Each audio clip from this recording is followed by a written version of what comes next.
Hi, I want to welcome you to the first episode of Health and Wellness Reimagined. I call it reimagined because most of the time when we think of nutrition or wellness, we think of what we're eating and the food that we're eating. But what you eat is more than just food, it's also the water you drink, the air you breathe, and what people say to you, because that is food. It's food for thought. That thought process that you go through can also lead to mental illness.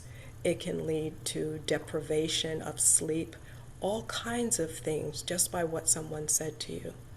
But on this particular episode, what I want to do, and all the episodes forward, I'm going to be bringing you people, real people, who have experienced various things that have impacted them from a nutritional or health standpoint. And this episode, what I'm going to do in this episode is I want to focus on albinism. I want to focus on the discrimination that they face not only here in the United States, but also in Africa. The reason I'm focusing in on Africa is because that is where you have the most number of people who have albinism, and the things that are being done to them is an atrocity. It's an abomination. And a lot of us don't even know about it. I didn't. And when it came to my attention, it was because I was watching a show. And I'm one of those people that when I hear something, I want to see if it's true or not. I reached out to my friends. One person is here in the United States. The other one is in Africa, and said, is this true?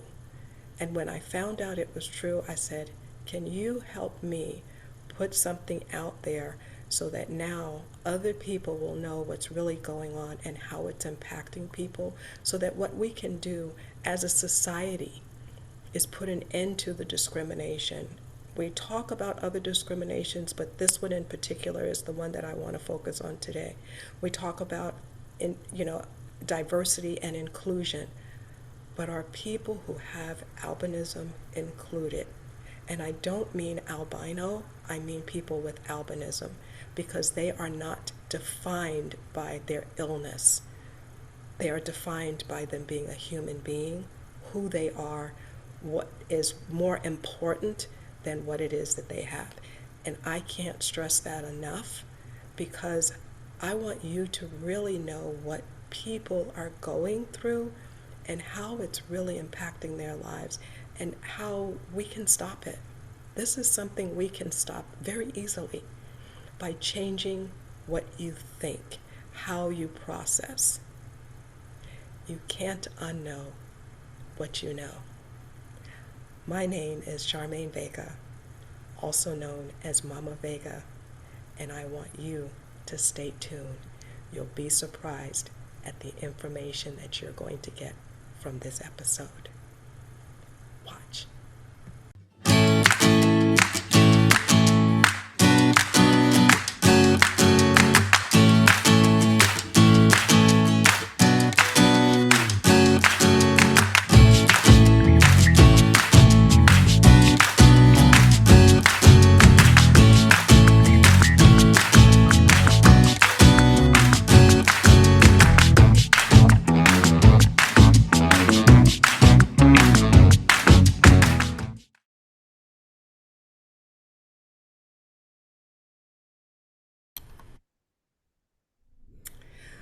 Well, good morning, good evening. It's morning here in the United States, but it is evening in Kenya.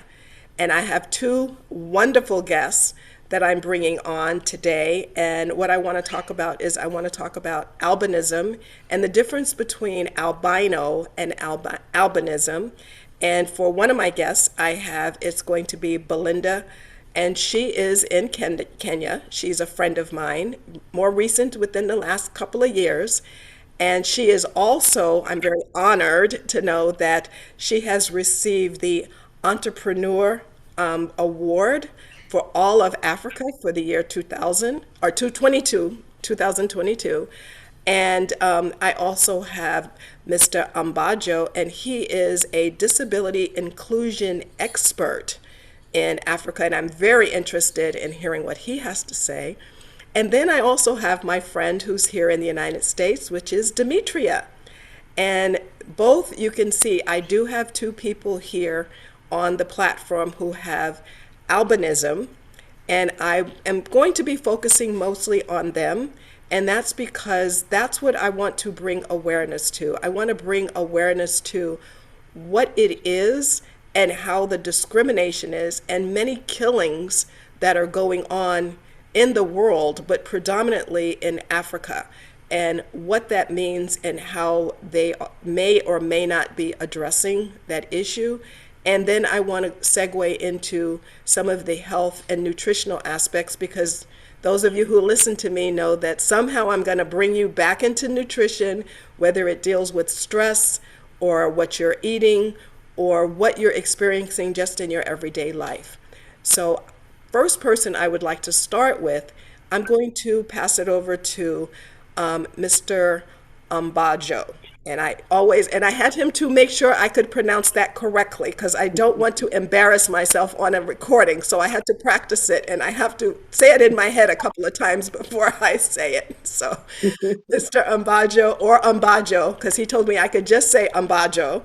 So he would be unique in of himself. And he is unique because you can see he's very handsome. So, Ambajo, can you start with me? I'd like to talk about the discrimination and some of the atrocities that's actually going on in Africa. And I know it may not be so much in Kenya, but what we hear mostly about is Tanzania. Can you shed some light on that for me? Thank you very much. And you're absolutely right with my name's pronunciation. You got it right. And additionally, the fact that I am handsome is a plus. It makes me brave to champion advocacy on inclusion of persons with disability. Back to the elephant in the house, discrimination on persons with albinism in Africa. Well, before the year 2003, 2004, persons with albinism in Africa, and especially this part of Africa, were only being referred to as people who are Mzungus. Mzungus in Kenya, in Kiswahili, is basically a person who is white with European origin. And the only misconception and belief fallacy that albinism was associated with in Kenya was as a result of maybe having been born of a European. But after that, it emerged that persons with albinism have this unique attribute with them that their body parts process magical powers. Um, Persons with albinism are a source of wealth. So it rose a lot of curiosity. This started in our neighboring country, Tanzania, spread to Burundi and Rwanda. Um, it affected Kenya because this belief was widespread. It led to mass killing of persons with albinism then. Um, this created fear amongst us, and it caused lots of discrimination as a fact that persons with albinism, some thought that persons with albinism are not human. Some thought that persons with albinism do not die, they just disappear. So all attributes related to albinism came about, and we lived in fear of the unknown. You don't know. The next morning, it's your relative selling you away to magicians so that they can use your body parts to benefit themselves. So it's caused fear amongst us, and well, we lived in isolation. We had despaired in life. We were not confident in any social gathering. So, having worked in Kenya and in line with disability inclusion, I've had an opportunity to work with the Albinism Society of Kenya, the champion organization for inclusion of persons with albinism and their needs. We have documented a number of killings, especially in Kenya here. Adults, two adults with albinism had been killed, their body parts mutilated, and transported to Tanzania for ritual practices. Children have disappeared, and we are easily being informed that this starts around their relatives, their uncles, start the engagement with maybe Tanzanian friends, and it leads to maybe um, uh, stealing and even transporting of these children to Tanzania for such practices. So it created fear generally. It called for the government to act. And thanks, the government of Kenya came into the rescue of persons with albinism in the year 2012, where albinism was now recognized as a disability. Initially, albinism was not recognized as a disability in Kenya. It is only the fact that one could be low visioned, and the magnitude of low vision is what made that person to be recognized as a person with disability. But great, this lobbying and advocacy is the way to ensure that persons with albinism are recognized as people with disability first, by the virtue of being persons with albinism, and secondly, having low vision. So the government came up with awareness practices, awareness creation, and also remedy to persons with albinism. You understand that the number one enemy of persons with albinism world over is the ultraviolet rays of the sun. So we were given some sunscreen lotions and also taught on how to protect ourselves by dressing in large brimmed hats whenever we interact with the sun, and also have long-sleeved outfits to protect our body parts. So yes, I've been championing for the rights of persons with albinism since 2012. Thank you. And I did read also that you started this journey when you were in high school. That's what gave you your voice to be an advocate. And you were brave enough to go and ask the administration and the teachers if you could talk to everybody because they were isolating you. And that was what started your journey, not just for you, but for giving a voice to others. And one of the things I like is that you did that because that is something that I talk about is people who have disabilities, whatever that disability would be, even if it's a medical condition, to learn how to advocate for yourself. Because if there's no one there to speak for you, you need to be able to be your own advocate. And along those lines, and I know that's what you did, but I would like to switch over to Demetria because I know she has a lot of medical conditions that has required her to be that advocate for herself when nobody else would. So, Demetria, can I have you to now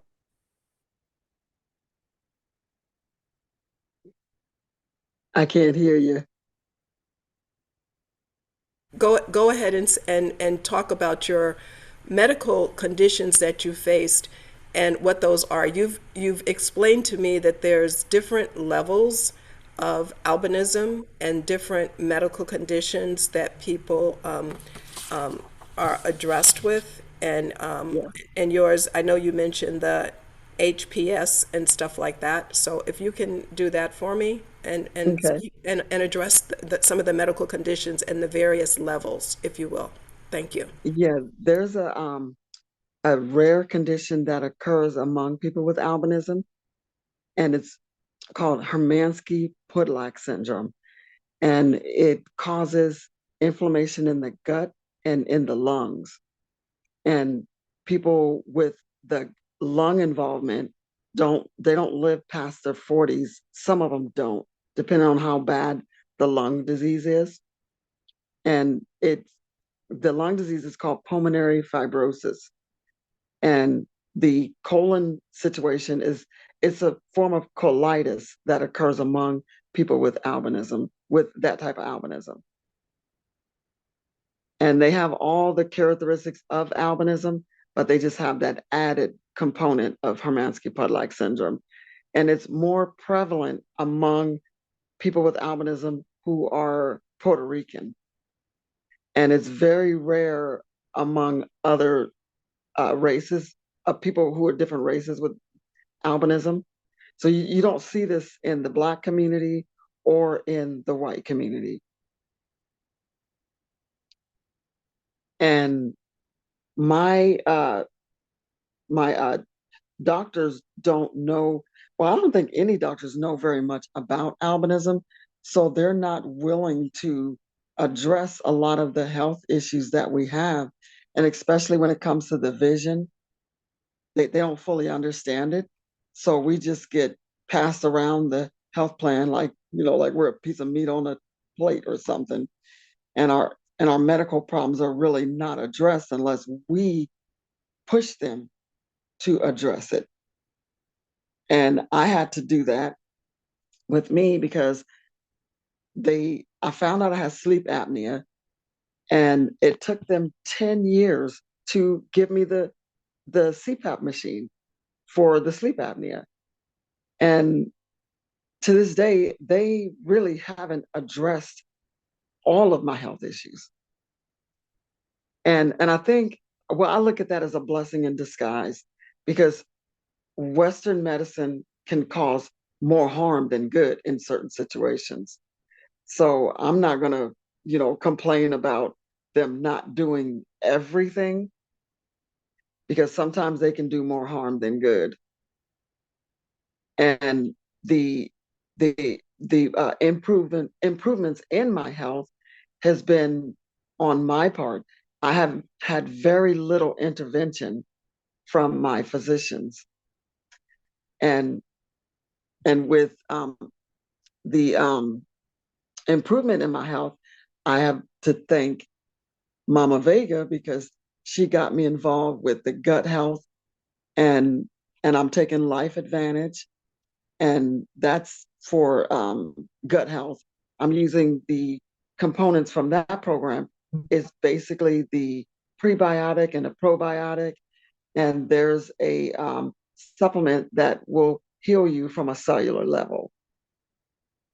So sometimes we have our health in our own hands, And others and too. the doctors don't know anything about nutrition. My doctor did not understand that I need to be on a low carb diet, because here in the States we have a high incidence of diabetes, and that has a negative effect on your overall health.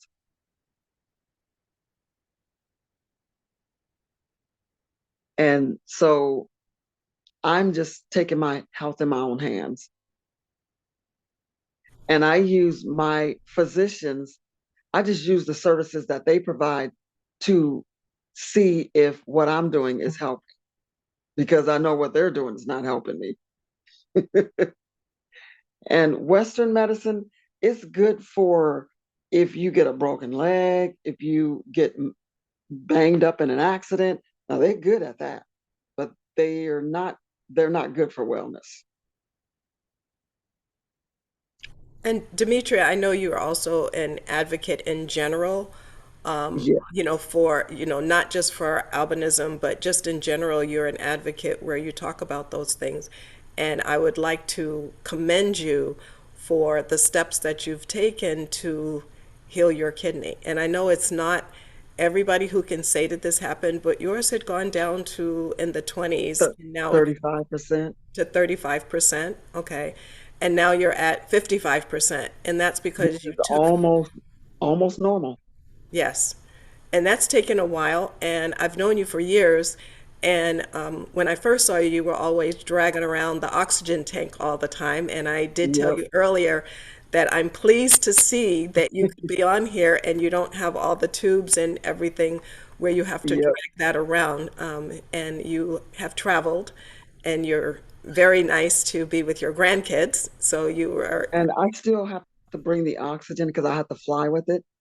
And if I'm having like if I catch a cold or something like that, I'm on it more. But it's as needed and it's not like around the clock like it used to be.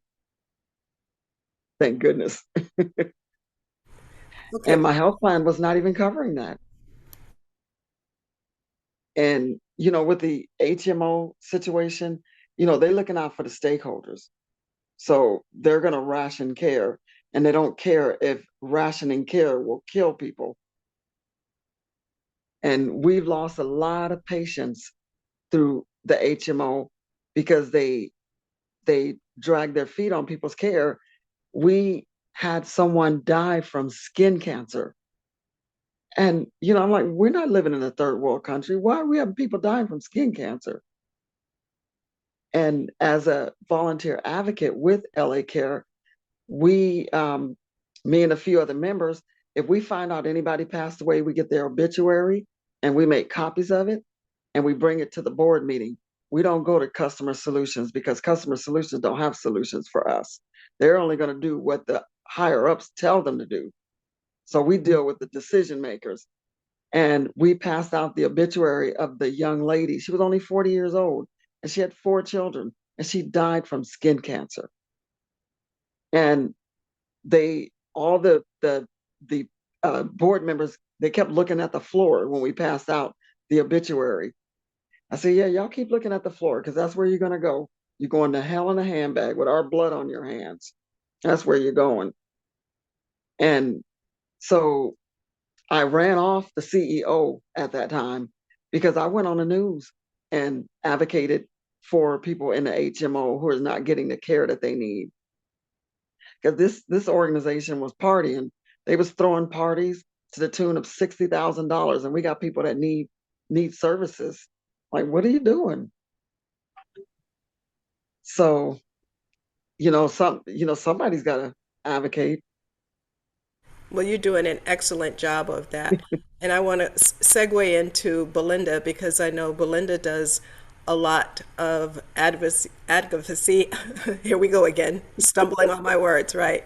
We're trying to help people, making sure that they get recognized for the services that they're doing. And so I'm going to mute my mic so that I can put you in the spotlight, Belinda.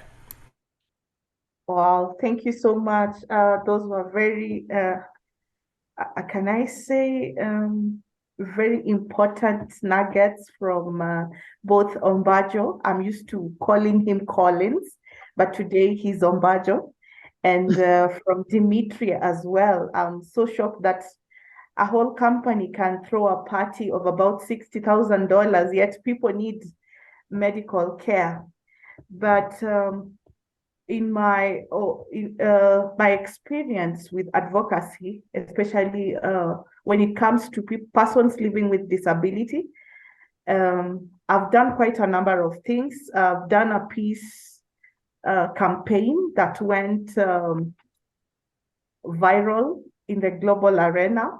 Ombajo was part of it, and a few other friends of mine who are also persons living with disability. There's another one called Winnie. She is visually impaired, and some other friends of mine who are also hard of hearing. So I've done quite a number of things, but I think persons living with albinism or persons with albinism got through a lot of discrimination here in Africa. And there's something that happens in Africa. Everyone wants to get rich quickly. So any solution that they are given, they will go for it even without investigating or looking through it thoroughly. And here in Kenya, many people who want to get rich quickly always go to Tanzania. Tanzania is famous for witchcraft. So people will hear that, this is what is trending. If you get private parts of a person living with, or of a person with albinism, then those parts will be used to make you rich quickly. So people will go looking for people with albinism so that they could get rich quick. But easy come, easy go, because what's the point of harming someone else's life in the name of becoming rich? What will you gain at the end of the day? And most of those things are scams, because I don't believe someone's private part can make me rich. Not unless, those are just evil things. I think those are evil spirits. But we need to encourage our generation to work hard, to embrace hard work, to embrace genuine ways and legit ways of making money. And another thing is that I want to echo what Ombajo said, that even in the classroom, the normal classrooms, persons with albinism are usually very discriminated. I went to a certain school and there was a girl with albinism.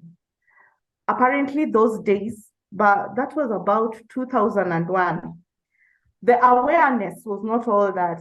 People are confused. Is she a pointy? Pointy is a mixture of a black and a white. So people thought that she is a pointy. We call them pointy or 0.5. So people thought that she was a pointy, including some teachers. So at times, whenever people were getting punished, and our punishments were very cruel, we could be made to sit under the sun. And she didn't have all that. She didn't have the hat. She didn't have a long sleeve, because most our uniform was short sleeved. I believe this is short sleeved. Yes, so at some point she could sit under the sun. Then her eyes started, becoming watery, and she could get further punishment because people could not understand why she was crying. So we didn't know all this. And we didn't know that, I believe even the teachers didn't know that they were making this a lady to suffer. So thank God for our government, who established that albinism is also disability. Through that, we have been made aware. Personally, I really champion for people living with people with disabilities.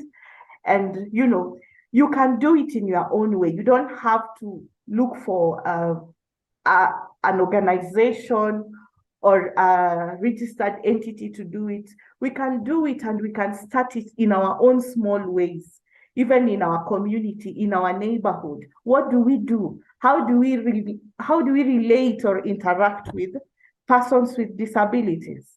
So that is what I've been doing. So anything that I decide to do, or any advocacy that I do, I usually make sure that I include people with disabilities. Back to you, Shamin. Thank you. That's very commendable, and that's what it's all about. And those of you who are here, you know that my background is as a special education teacher, so I'm always looking to equalize the system so that they can get the same services. And oftentimes that means that they have to get something different. And that's where people want to try to say, we give everybody equally. No, we don't. Because some people will need more than others in order for them to receive equal. And that's what people don't understand, is that for things to be equal for everybody, where you may think that somebody is getting more than you, they're not getting more than you. They're getting something in order to help them to get on an even plane with you. That's what's different. And that may mean that some people may not need sunscreen or choose not to wear it, because we should all be using sunscreen. But, people may need more sunscreen than others. And a person who has albinism, that's one of the things that they need. They may need glasses. I choose to wear glasses just because it's easier for me to block out the blue light that's on the computer, but it's not where I need it or I have to have it. With a person who has albinism, because of one of the disabilities that they have that goes along with it, is eyesight. And Ambajo, I want to switch to you because I know that I did see some things that pertain to eyesight and disabilities that you were looking at, especially in the workplace, where people who may have certain ailments in order for them to do the work. And I know part of what you want to do is what you promote, I should say, in the workplace is showing that when they discriminate against people with albinism, they're also discriminating against people who could possibly even help them in the workforce, because they assume that if they have albinism, that means their mental state is less also, which is not true. And when you also address that, I would like for you to also make a distinction between albino and albinism, because that's something that's very important for people to understand. Thank you. Thank you, Mama Vegas. I like your name. I didn't recognize that earlier. Mama in Kenya is a mother, and Vegas means a mother to Vegas. So I bet Vegas is one of your children. Back to the initial conversation. What caused these ritual killings and mutilation of persons with albinism in Africa?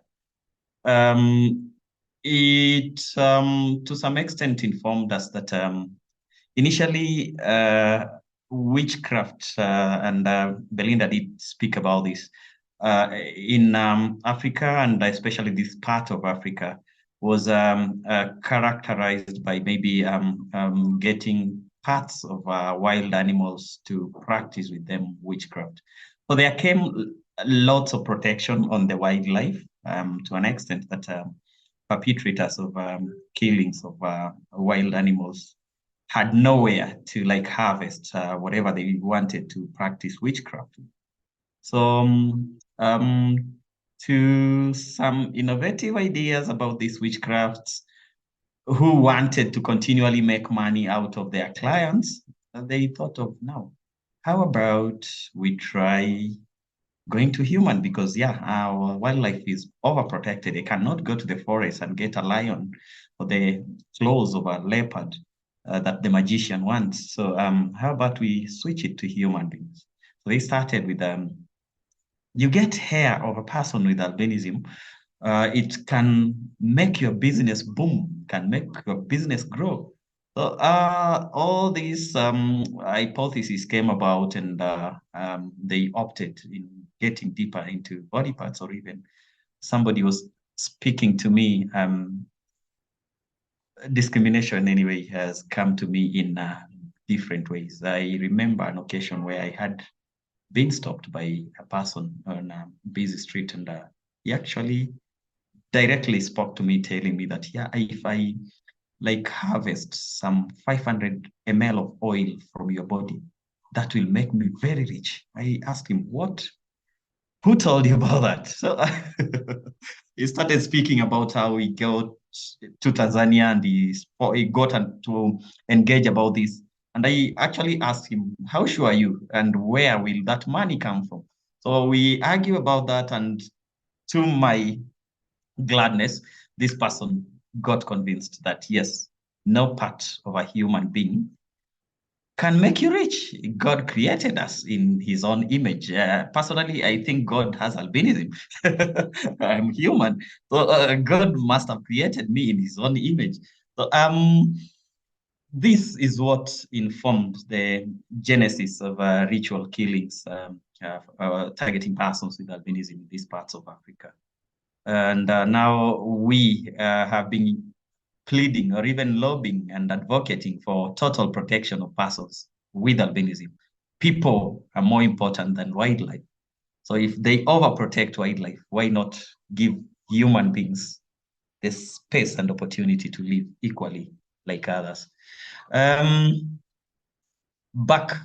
to the issue of why albinism, why persons with albinism and not albino. We are guided by the UNCRPD, the United Convention on the Rights of Persons with Albinism. These are global policies and laws that guide on inclusion of persons with a disability in the world. So Kenya's constitution got promulgated in the year 2010, where Article 54 of the Kenyan constitution explicitly speaks on how persons with disability should be accommodated. So we believe that a person is not defined by his looks or the attribute, say the character. My complexion is albinism, but that's not what defines me. I have a name. Over and above my name, I'm human. So dignity rules all. We believe that one person is a person first before their character. So albinism comes second before my human dignity. Somebody doesn't know my name. Hey, you person with disability. Hey, you person with albinism. I feel a bit relaxed as opposed to when somebody comes and then addresses me with my disability. Hey, albino. It's somehow derogative. It doesn't blend well with the persons with disability. So yeah, this is a guidance from the UNCRPD that many countries that have signed and ratified the UNCRPD guided by the dignity it defines to persons with disability. That is another thing. Am I like forgetting the other bit you asked me to address?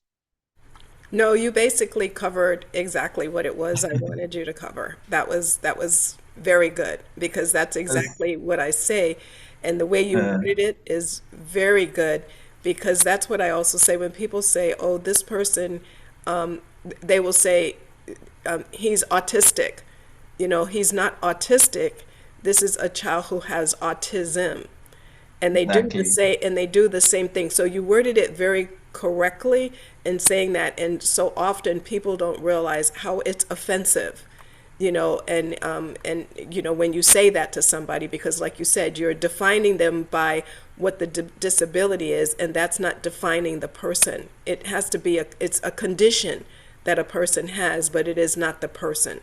And so I'm glad you said that because even in many articles, as said to you before, many articles that I've read, that's what they do is they refer to it as albino rather than a person with albinism. So I want to bring that to awareness as well, so people will know how they should be addressing that because that's something that they don't do, and it is out of ignorance to some extent that they don't know. But also, when we don't know something, we should be able to go do the research and see if that's true or not true. And that's what I did and what brought you guys here, because I was watching a TV show and I wanted to know, is that true? And because I did the research and found out it is true, I want to bring that awareness to other people because I've asked other people, and so many people who I've asked, they said, I never heard of this. I don't know. So even though it's prevalent there and it's worldwide, it's not something that's not worldwide, it's worldwide, it's still not widely known. And I believe that the more we bring awareness to this and the situation, the more we can make a change. And yes, it's important to be the advocate for yourself, but it's also very important for people to gather together because there is power in numbers. And so hopefully this can bring more awareness in the powers and also be able to get people to send more sunscreen, send more glasses. These are things that so desperately needed. Bigger brim hats, anything of that nature that can actually help normalize, and that's what I mean by normalize, and put people on an even plane of whatever can be done. And that would be my purpose. That's my purpose here, is to bring awareness and assistance where it's needed. And not just in Africa, but this is something that's needed all over the globe. So I do want to thank you guys for being able to share this information. And what I'll do is I'll put everybody back on the screen now so that we have everybody here. And Ambajo, we can't see you. Your screen has changed. But anyway, He's Belinda, frozen. yeah, He's frozen. he's frozen. Oh, okay. And I know you did tell me that in Kenya, the internet and stuff is very sporadic, I guess, is the one thing that I can say that it happens. But Belinda, would you like to add something? I don't want to be the Yeah, other one closing out. Yes, go ahead. yes. I just want to thank Demetria and Ombajo in absentia for your multifarious nature. You know, from this conversation, I've just realized that, there's more.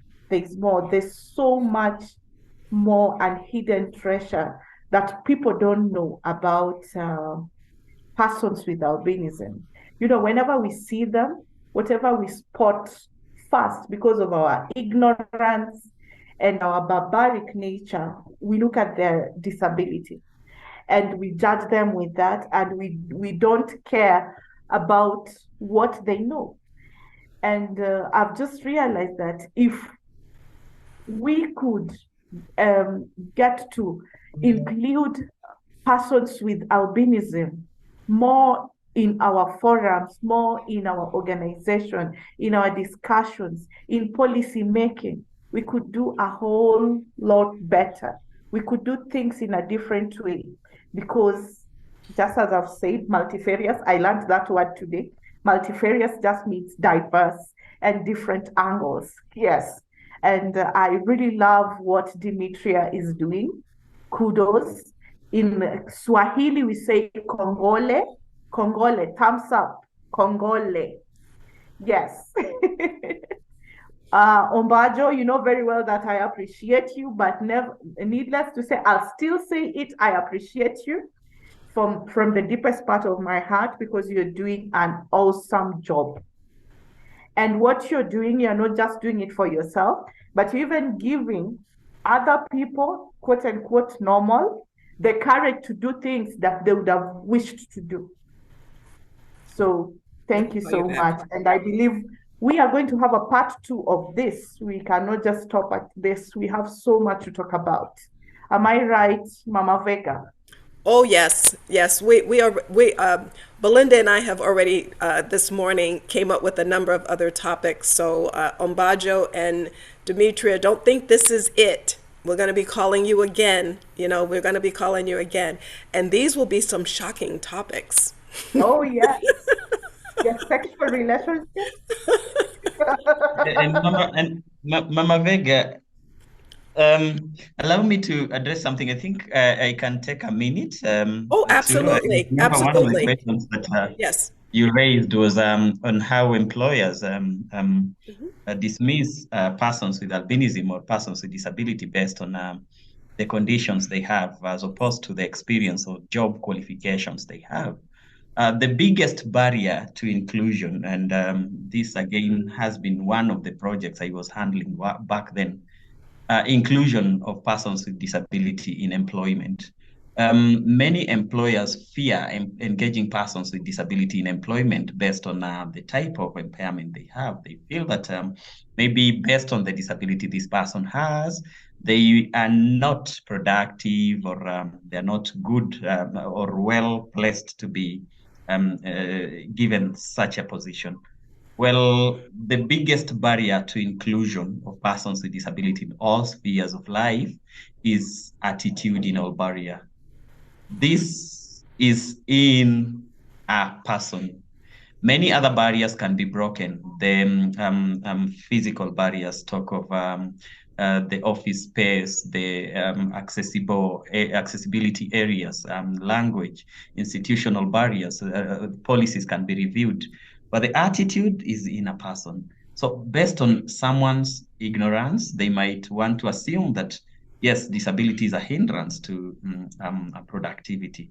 But research has it that persons with disability are very productive based on the fact that when they engage in a job, they don't have other distractors. I'm speaking of one wanting to rush, maybe back home to pick something, wanting to rush back to town to buy something. They are totally concentrating on that job.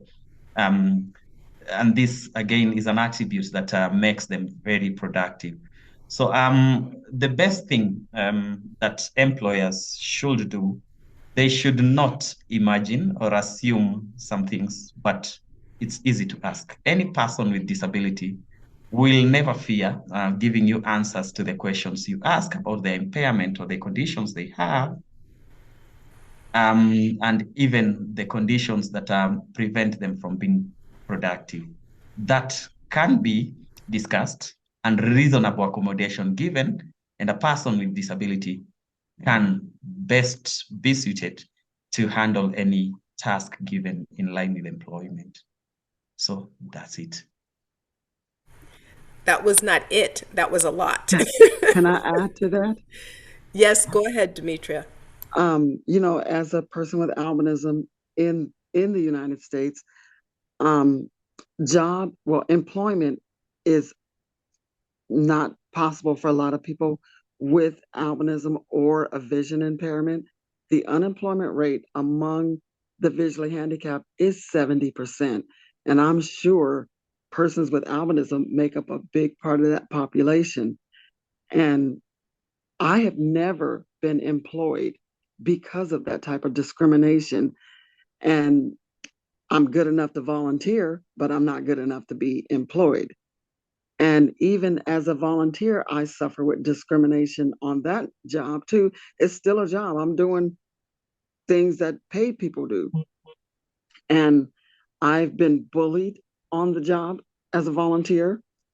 I've had a Black lady fire a taser gun at me because I couldn't prove my Blackness to her. And the organization did nothing about that. They threatened to kick me out the program because I explained to them why this woman behaved this way. And they wrote me up and said I was culturally insensitive. And all I did was explain to them that it was colorism, a form of discrimination in the Black community. And that's why the lady fired that taser gun at me. And they gave me a hard time. So I don't know if I'll ever be able to get a job. So I might have to create my own job. That's called being an entrepreneur. Yep. I think that's the only way I'm going to make it. Ambajo, do you want to segue or add into anything that she just said? Well, I saw your face. That's why I'm asking. I saw your face. So that's it's why I put quite you back on the unfortunate. spot. And this again is also based on the fact that there's lots of attitudinal barrier that hinders inclusion for persons with disability. There are enablers, and once a nation adapts to embracing diversity and adapting to inclusion, it shows that laws and policies come about. And Kenya is a good example, but again, on implementation of the policies and laws that exist, there's a challenge. Well, the Kenyan Constitution speaks about 5% reservation of employment opportunities in public and private sectors for persons with disability. So this is a good opportunity that a nation like Kenya needs to work towards achieving 5% inclusion of persons with disability in employment. But unfortunately, based on the attitudinal barriers, and Demetria has spoken so well about it, some go to the extent of wanting to make it physical. It's quite unfortunate, and I believe such should not go unpunished. Um, I'm so good in using the law to protect myself and other people with disability. Personally, I can't let that go. Oh no, I'm not letting it go. I'm finding ways to deal with that. And I'm I'm creating my paper trail, and when I'm ready to proceed legally, they will be sorry they allowed that to happen to me. Mm, good. An empowered person with disability knows how best to defend themselves. Belinda, do you want to add something? I I see your face and the wheels going as well. I'm just shocked at what happens. I didn't know that in the US, that such a thing can happen. Whatever happened to Demetria, it's just absurd and it's shocking me. That's why I'm still digesting it. Because I'm wondering why in the world would someone do that? And then the whole organization still take their side. So I believe and I strongly urge Demetria to take a legal action. Oh, and I am. All right. We'll be back here cheering you. Go, go, Demetria. Yes, I do want to thank all of my guests who are here today. It's the first time, and what you guys did not know is this is the debut of my show. I tell you now at the end. I didn't want to tell you at the beginning. So you guys are launching my show, is what you're doing. Oh, And the show is going to be Health and Wellness Reimagined with Mama Vega, wow. because it's reimagining health and wellness from a different perspective. And I wanted something different for my first show. And this is my first show. Oh, Oh, okay. Congratulations, Mama Vega. congratulations, Mama Congratulations. Vega. So I do want Yeah, to she's thank you gonna go guys viral.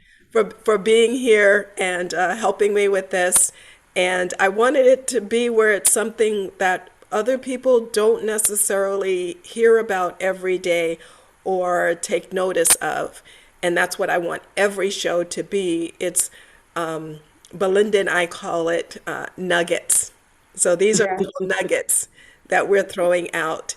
And this happens to be one, but this is, I guess, this is, I don't know what you call a big nugget. I guess we have to come up with another word for it. A We have to come up boulder. with, we have a boulder. Okay, I guess Boulder, yeah, this is a boulder. this is a boulder. This is not a nugget. What I'm throwing out this time for the first show, it's not a nugget. This is actually a boulder that we're throwing out there. And hopefully this boulder will break into a lot of different pieces and multiply, kind of like gremlin. When they say gremlins, if you pour water on them, they multiply. So Oh, maybe we yeah. ought to call this a gremlin, and we're hoping that Yes. we pour water on it and it multiplies and it goes all the way around the world and more people will take notice of this. And like we said, the place that it's most prevalent is going to be in Africa. So if we can focus some more things on trying to eradicate the discrimination that's taking place there and get rid of all of the killings that are taking place and the misconceptions that people have, not only just the misconceptions from witchcraft, but misconceptions about mental abilities and physical abilities and all the other Hmm. things that go with it, because those are misconceptions. That's not the truth. And what I want to do here is shed light on what is the truth about whatever it is that happens on, on the presentations that I'm doing.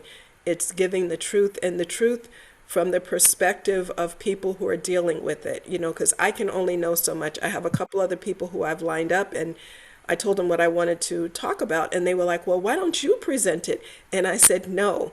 I said, and the reason I won't talk about it is because I don't live it. I need people who are living it to bring life to it. I can't do that. I can talk about it. I can know about it.